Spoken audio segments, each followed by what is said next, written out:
любое мероприятие,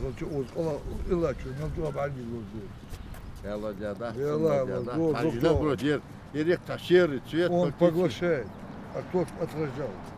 Новую плитку уложили недавно перед площадкой ДК Назрани в рамках партийного проекта «Единая Россия. Городская среда». Председатель горсовета и заммэра города разошлись только во мнении, какого цвета стоило уложить брусчатку. Но в целом работа проделана хорошо. Затем участники инспекции оценили качество сделанных работ в сквере рядом с городским прудом. В рамках проекта формирования комфортной городской среды уложили дорожку, установили скамейки, качели, провели освещение и благоустроили небольшой фонтанчик. Все условия, чтобы приятно провести свой досуг. Единая Россия партии вот проекты выделили, что она, то хабя бог вышел, бюджеты, часом да, Россия отдельно по этому проекту, выборы же, голосовать, метик лориет.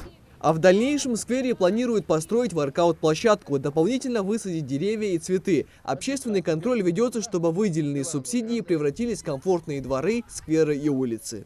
Программа у нас продлена до 2024 года, далее еще будут благоустроены территории. В этом году тоже запланировано 7 территорий, общественно так называемых территорий. Так что будем двигаться, будем ходить, проверять. Как я сегодня узнал, подрядчик по контракту обязан в течение 3 лет, если какие будут выявлены недостатки, он исправить за свой счет. Далее председатель горсовета, представители партии «Единая Россия» и волонтеры молодой гвардии направились к источнику в Гамурзиевском округе. Местные жители запасаются чистой водой именно здесь. Эту территорию также благоустроили в рамках проекта «Городская среда». Были заменены полные ограды вокруг этой территории. Также были заменены, установлено освещение на всей территории. Положены тротуары и были установлены дополнительные, и те, которые были скамейки, тоже заменили, урны, и дополнительно навес поставили. Это уже была просьба населения здесь и над родником поставить навес. Главная задача проекта – это формирование гражданской позиции, мнения граждан и учета их предложений в дальнейшем благоустройстве. Для этого проводятся всевозможные мероприятия, где, общаясь со школьниками и студентами, им рассказывают о важности участия в голосовании по выбору общественных территорий. Весомый вклад в развитие и популяризацию этого направления вносят волонтеры.